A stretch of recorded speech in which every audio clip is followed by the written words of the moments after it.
बिस्मिल्लाहिर्रहमानिर्रहीम। अस्सलामुअलैकुम। MS18 news के साथ मैं हूँ रिया चौधरी। बुलेटिन में शामिल करते हैं आज की अहम खबरें।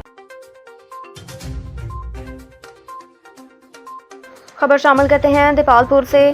चौधरी मुजाहिद महमूद की रिपोर्ट के मुताबिक सीनियर जर्नलिस्ट मारूफ कालिम निगार मियाँ इमामुद्दीन उम्र की सादत हासिल करके गुज़श्ता रोज़ वतन वापस पहुँच गए। वतन वापस पहुँचने पर उनका वालहाना इस्तकबाल किया गया। उन पर फूलों की पत्तियां निछावर की गईं। दीपालपुर की हर दिल अजीज़ महबूब शख्सियत सीनियर जर्नलिस्ट कालिम निगार मियाँ इमामुद्दीन के हमरा उम्र सादत हासिल करने पर सिविल सोसाइटी, सियासी समाजी शख्सियात, वकला, उस्ताज़ा, ताजिर बरादरी की तरफ से मुबारकबाद का सिलसिला जारी। तो दूसरी जानिब Dipalpur press club Anjuman Sahafiyan registered के अहदेदारान चौधरी मुजाहिद महमूद, सदर इलेक्ट्रॉनिक मीडिया अब्दुल अजीज़ महमूदी, सरपरस्त आला print media doctor Mohammad Nasir, सरपरस्त आला इलेक्ट्रॉनिक मीडिया इरफान सफ़र, अरसलान असलम ने मुबारकबाद पेश की और उन्हें मालाएँ पहनाई और नेक तमन्नाओं का इजहार किया।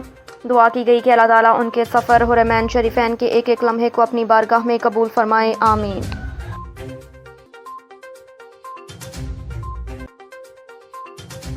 खबर शामिल करते हैं दीपालपुर से। सैयद रियाज अहमद शाह की रिपोर्ट के मुताबिक दीपालपुर थाना हवेली लखा की हदूद में नौजवान को डकैती की झूठी कॉल करना महंगा पड़ गया।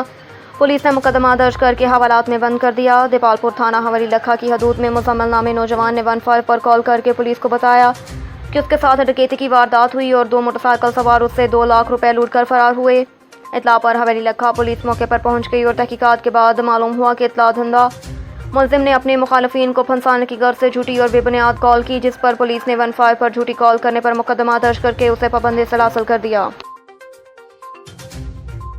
अब तक के लिए इतना ही। देखते रहिए MS18 न्यूज़।